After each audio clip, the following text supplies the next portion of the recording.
Alright, ladies and gentlemen, Fabs in the house. And today I've got the Philippe Jourget FIF20 Custom here with me for a review. But first of all, I need to thank my buddy Daniel for sending this guy in to check out. And secondly, I need just to remind you, don't forget to subscribe and to like this video if you're enjoying this kind of content. So let's check this out, because this is a very, very cool one, guys. 8 inches long with a 3.5 inch long blade and a roughly like 4.25 inch long handle, but let's see how this compares up against some classic ones. This is Ontario Rad number 2 and Ontario Rad number 1, and it's right in between these two guys. Pretty popular. I really like this size of this 50, because, for example, Spyderco Para 3, smaller, and Spyderco Paramilitary 2 right over here, it's bigger, and this guy is just the right proportions, right handle to blade ratio. For example, you've got your Chris Reeve knives, small Sebenza 21 over here, which is kind of small, yeah, and this is the Chris Reeve knives, large Sebenza 21. Again, this size is doing it for me because it's right in between these two classic over there. For example, Shirogorov is offering a Neon Zero, which is just a tad smaller than that, but still one of my favorite EDC at the moment. And for example, you've got the bigger brother. This is the Shirogorov F95 R Slim, pretty big compared to that. And just because we have it here, a couple options from Custom Knife Factory. We've got the production counterpart of this beautiful custom, and we have the big boy also from Custom Knife Factory. This is the Snafu 2.0 designed by Peter Rassenti, and I'm just gonna show you another couple over here, just a couple of small ones. Rogers Design OEM, you can see it's pretty small compared to that.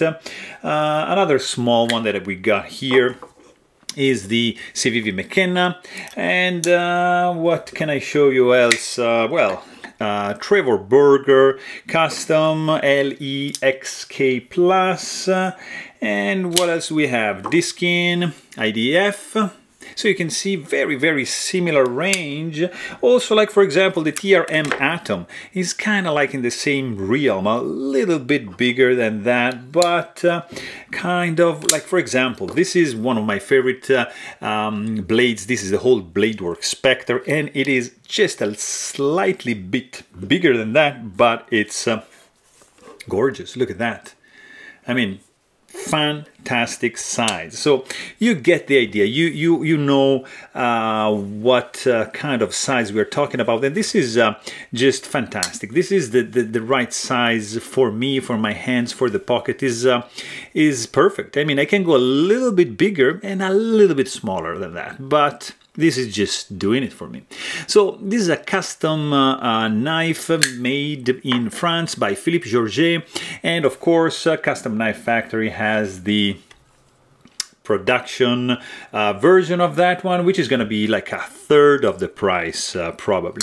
So not a cheap one.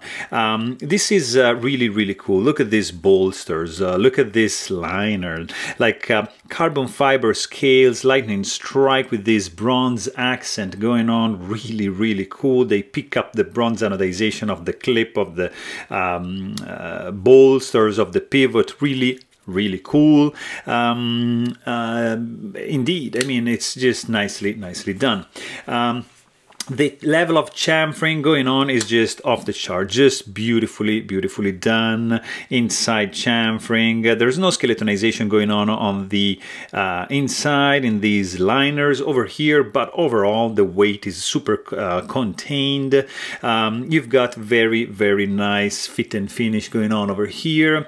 There's no hole for the lanyard, so you've got just carbon fiber, nicely milled back spacer going up to this point and protecting the blade, the tip of the blade.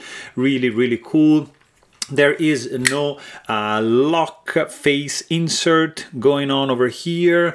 You just got a very, very nice detent ball, like, which is just gliding on the tang of this blade right over here. Geometry is very good. The lockup is early. Nicely done. We have a nice cutout over here. Nice milling. Beautiful. I love this area over here. Like, look at this. Guys, this area is just fantastically designed. I really like it. There's not gonna be any disassembly video for this one because this is not mine, so I'm not gonna perform any of those actions on this guy over here, but I'm just suspecting that the disassembly is gonna be pretty straightforward. You can check out this assembly video I did for the FIF20, the custom knife factory, is going to be pretty much the same. You just pop these two screws out. Right over here you got another probably couple screws underneath going through the backspacer and keeping the liners together, so really easy to take down, clean up and maintain. Nicely flush hardware. The pivot, the handle screws are beautifully flush with the handle, so not protruding, not taking away anything from the design.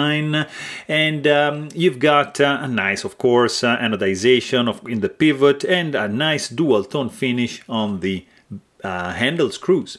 The pocket clip is 3D milled titanium bronze anodized with a nice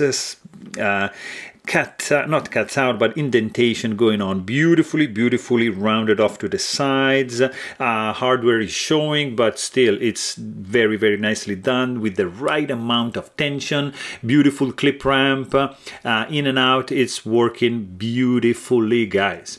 The blade is one of my favorite design. Nice clip point. Look at this. Sorry, this is drop point. Look at this chamfering going on the spine. And the hand rub satin directional this way gives a nice character to the blade. You've got some very cool jimping, absolutely effective, not too aggressive, but absolutely functional. Right over here, you have Philippe Jourget logo, which is engraved and not laser etched on the steel. I would say maybe like 30% belly and then straight edge up to the heel, where you meet this beautiful sharpening choil, which reveals how thin behind the edge this guy actually is. Super nice slicer. It's also like a fingerprint magnets, as you can see, but it just looks gorgeous. Look at that. One of my favorite finishes for the blade, guys. Very cool plunge grind. Look at that.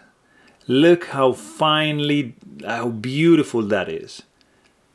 Just fantastic. Nice sterile looking blade. Really cool. There's no thumb ramp because this line is just fantastic. Why would you ruin that? And just going down and following this line over here, so just great. The sound this guy makes, it's a beautiful clack when you open it and a thuddy clack when closing.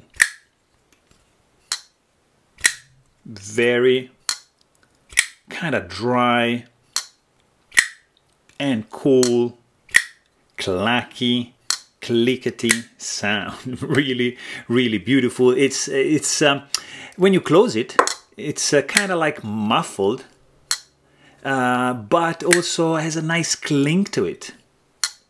When you open it, it's percussive. It's solid. It translates into, I don't know, something good into my brain. Really cool.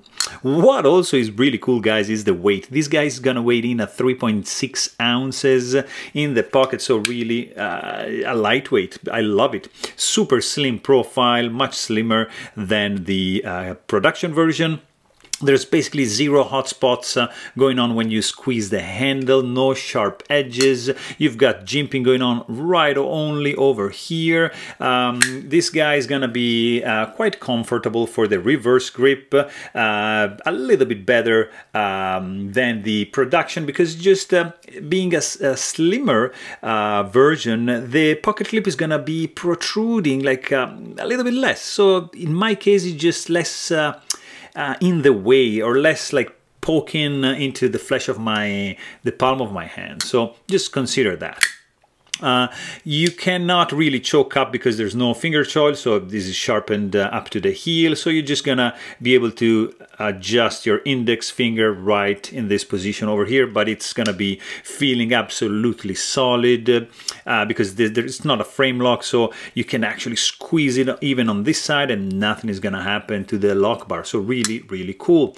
Texture is pretty smooth, no gaps. This is absolutely flush, and I love when it's done like that. It's truly flush. You can't feel anything. You feel the texture being a tad different, but no bevel, no lip going on over here. Nicely done. Of course, I don't see any gaps going on. It's put together like to perfection. No blade play.